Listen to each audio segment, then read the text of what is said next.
大家好，我係正經飛少。今日同大家分享一篇文章呢，係我整理咗4個網站啊，通過幾份報道咧整理出嚟嘅，分別係澎湃網站啦、環球網啦，同埋網易新聞啦，整理出嚟嘅。咁呢篇文章咧係講台灣館長立場嘅一個大轉變啊，點會如此咁驚人呢？咁我哋先讀一讀個文章嚇。喺兩岸嘅輿論入邊啊，台灣網紅館長嘅立場咧轉變真係太令人意外啦！以前啊，佢喺深綠陣營嘅核心人物，日日都講大陸嘅壞話，而家一口一個兩岸遲早都要統一啊！佢態度堅決得非常之犀利，佢從抗中到挺統嘅轉變咧，唔單止係佢自己睇清咗現實，更加講明咗兩岸統一係一個實打實嘅歷史大勢，邊個都擋唔住啊！今日就傾下佢點解會變得咁犀利，同埋呢個背後隱藏住一啲咩真相啊！咁第一咧係佢立場開始鬆動，係因為咩原因呢？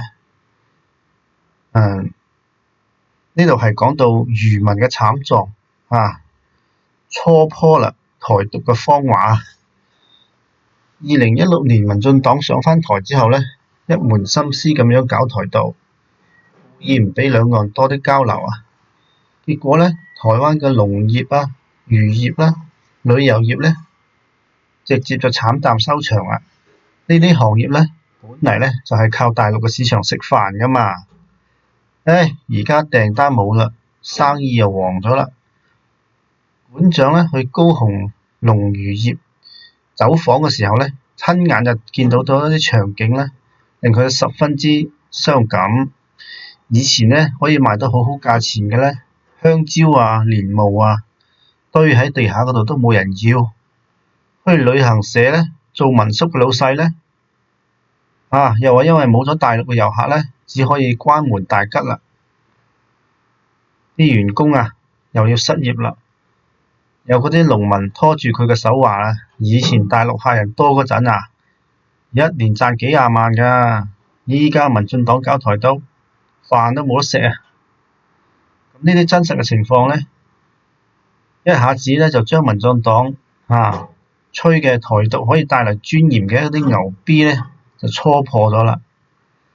館長再慢慢諗返轉頭，如果台獨係要老百姓捱肚餓嘅，咁呢啲嘢堅持又有咩好處呢？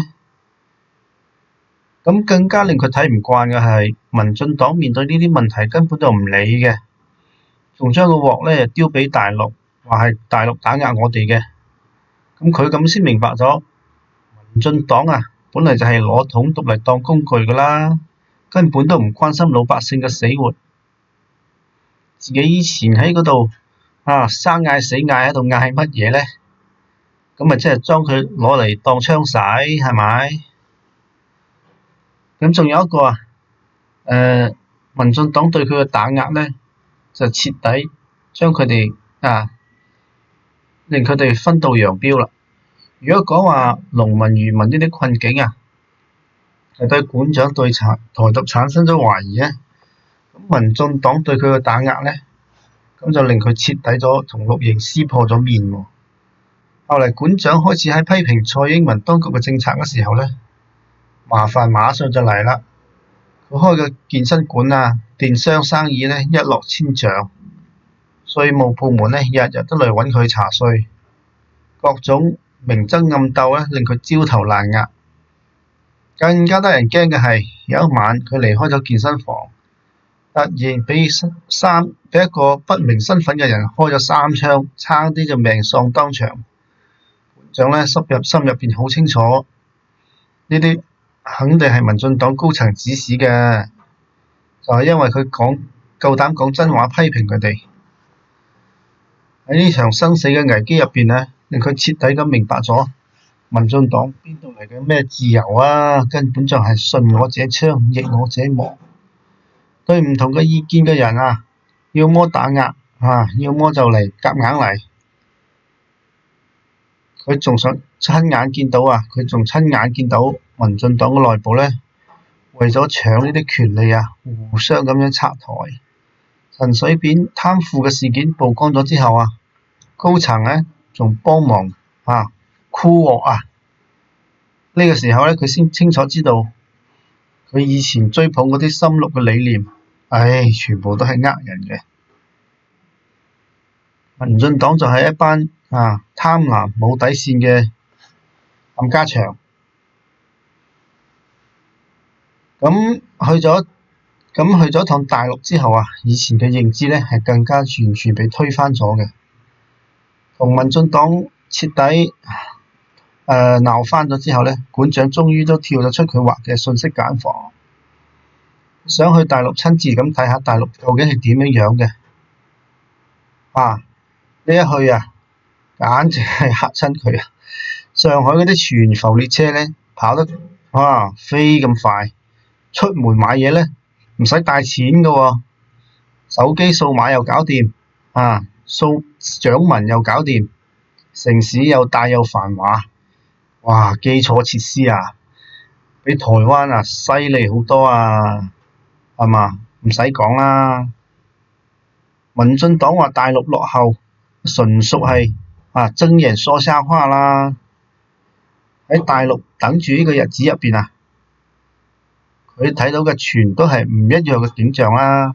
大陸嘅市場又大，產業又全，年輕人嘅創業嘅勢頭又足，民生保障都係越嚟越完善嘅。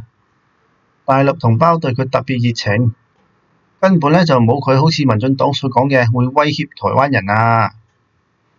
佢專門影個視頻嚟澄清呢啲離譜嘅謠言，講俾台灣嘅網友知道大陸嘅發展比我哋想象中好太多啦。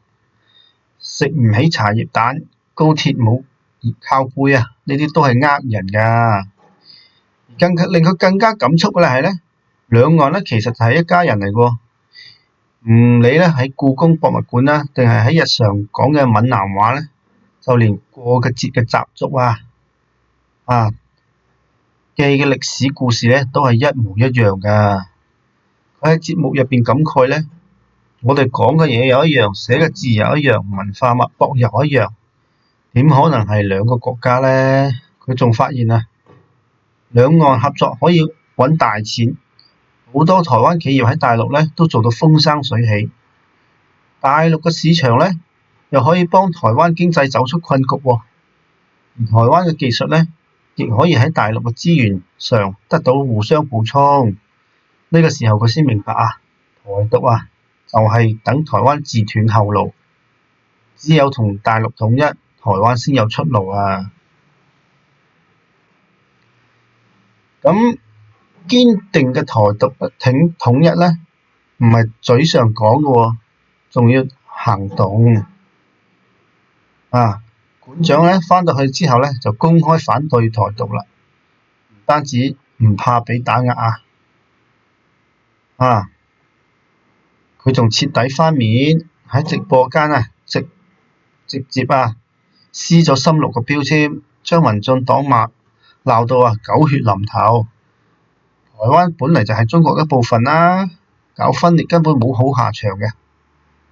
佢仲日日喺節目入邊拆穿民進黨嘅套路，話佢哋信息繭房呃下人，呼籲台灣嘅民眾唔好俾呃。佢呢個轉變呢，令兩岸嘅民眾呢都引起咗好大嘅反響。大陸網友紛紛都為佢點讚。喺大陸嘅平台入邊嗰啲粉絲量日日暴漲，大家都話佢拎得清。評論區全部都話歡迎回家嘅聲音但係睇返台灣綠營就急啦，到處都鬧佢賣台叛徒啦，威脅要停佢嘅節目啦，甚至仲想揾佢麻煩。但係館長冇驚反而越講越堅定，專門做節目呢，介紹兩岸嘅文化同埋經貿合作，就係呢，等更多嘅台灣人呢知道咗真實嘅大陸嘅情況，打破咗民進黨嘅壟斷信息壟斷佢話咧，台獨唔係淨係口號㗎咋，仲要攞歷史嚟講嘢。從三國時期嘅惠溫去夷州咧，即係依家嘅台灣咧，到宋明清中央政府管住台灣咧，好清楚咁講明咧，台灣一直都係中國嘅領土。又結合咗現實講啊，台獨嘅危害。如果真係要搞分裂咧，台灣可能陷入戰爭，老百姓咧就冇和平嘅日子過㗎啦。講得有理有據，唔單止令統派支持佢，唔少中間派嘅台灣民眾咧都開始諗啦，台獨好似真係唔係好靠譜喎。再嚟咧，佢就開始佈局大陸嘅市場啦，用生意踐行兩岸一家親。館長咧唔單止嘴上面講下挺統喎，仲付諸行動，諗住喺大陸創業啦，促進兩岸嘅合作。佢將目標放喺上海、杭州、深圳呢啲大城市，諗住長期做直播，仲同10幾個大陸嘅品牌做合作啊，爭取粉絲量突破500萬。佢嘅生意經都好實在㗎，專門做啲兩岸互補嘅事啦。一方面係幫小米生態鏈啦、故宮文創呢啲大陸比較好嘅品牌做推廣啦，靠自己嘅影響力帶銷量啦。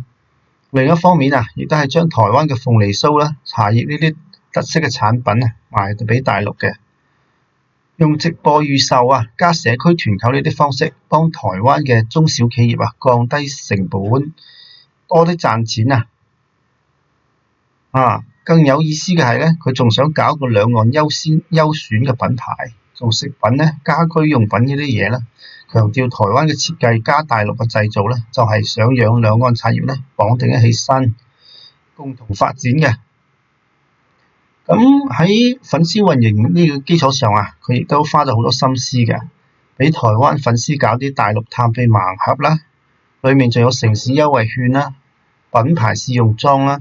鼓勵台灣嘅年輕人咧親自去大陸睇睇，俾大陸嘅粉絲咧做台胞視覺嘅內容，俾大家可以更好咁了解台灣嘅。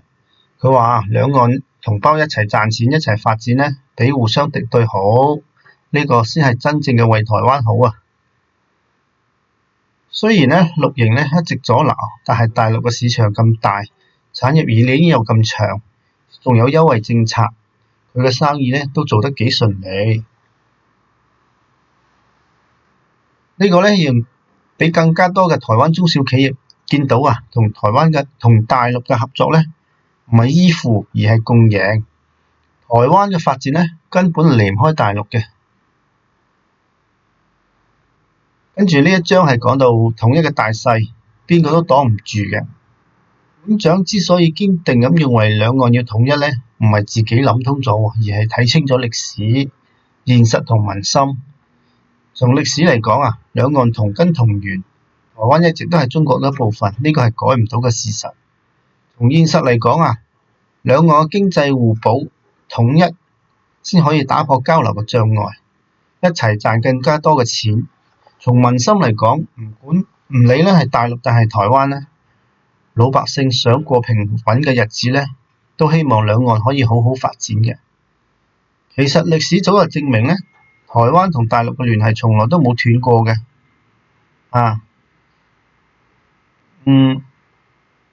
三國時期就有交往，隋唐時期咧文化交往更加互相之傳播。而現實咧，大陸喺台灣最靠譜嘅貿易夥伴，兩岸貿易額一直喺度漲嘅。ECFA 亦都令台灣好多企業咧係賺到大錢嘅。就講台灣嘅半導體產業啦，雖然技術好勁，但係市場嘅資源有限啦。如果統一咗，就可以更加好咁融入大陸嘅市場，發展空間會更加大。館長嘅生意佈局咧，就係睇透咗呢個道理啦。只有跟住統一嘅大勢，台灣嘅經濟咧先可以走出困局。台灣嘅老百姓咧，先至可以過上更加好嘅日子嘅。而最後第四我哋講下結語統一係大勢啦，民心所向，邊個都擋唔住嘅。台灣館長咧，從深綠到挺統呢個轉變咧，就好似兩岸關係嘅一個縮影。佢嘅經歷話俾我哋聽民進黨編嘅台獨故事謊話呢，始終係經唔起現實嘅考驗嘅。歷史嘅大勢就係兩岸嘅統一，邊個都擋唔住啊！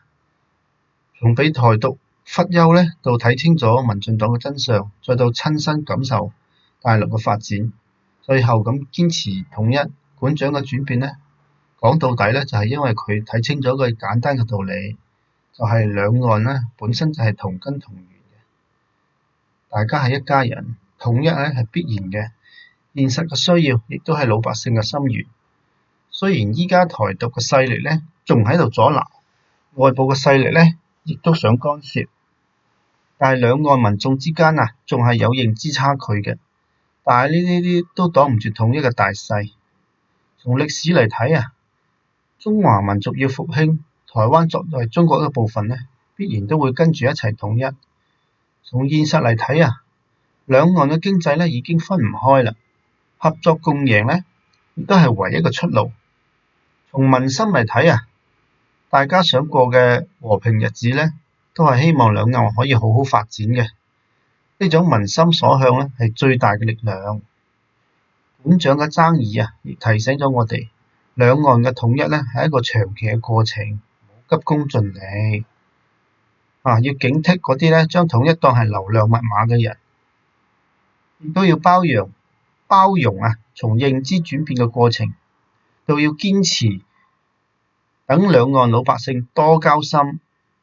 未來啊，只要兩岸嘅同胞心往一處諗啊，勁往一處使咧，頂住外部嘅勢力咧，統一咧係越嚟越明朗噶啦。就好似同館長所講啊，兩岸始終都係要統一嘅，唔係我一個人嘅諗法，係歷史嘅必然。我哋依家所做嘅一切咧，就係為咗後代可以過上更加好嘅日子。説明啊，中華民族兒女嘅心聲，歷史嘅車輪滾滾向前啊！任何分裂國家嘅人呢，都會被釘喺恥辱嘅恥辱柱上面。而兩岸統一嘅偉大事業啊，終究呢會喺中華民族嘅復興過程之中呢係實現嘅。呢個係勢不可擋嘅大勢，亦都係全中國人民嘅共同使命啊！好，咁呢篇文章呢都算有啲長嚇，咁呢篇文章就分享到呢度啦，我哋晏啲再見，拜拜。